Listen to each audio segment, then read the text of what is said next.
వారికి అవసరమైన వసతులు కల్పిస్తూ ఉన్నాం.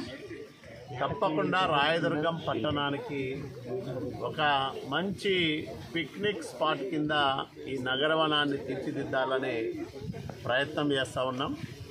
ఆ ప్రయత్నాల్లో భాగంగానే కొన్ని కార్యక్రమాలు ఇప్పుడే ప్రారంభమైనాయి.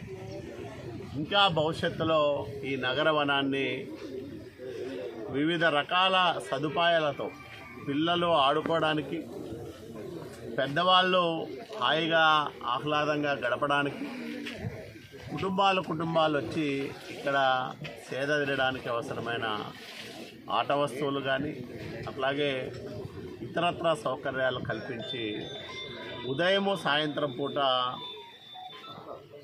వాకింగ్ చేసే వాళ్ళకు కూడా ఇక్కడ సౌకర్యాలు సమకూర్చేదానికి మేము ప్రయత్నం చేస్తూ ఉన్నాం.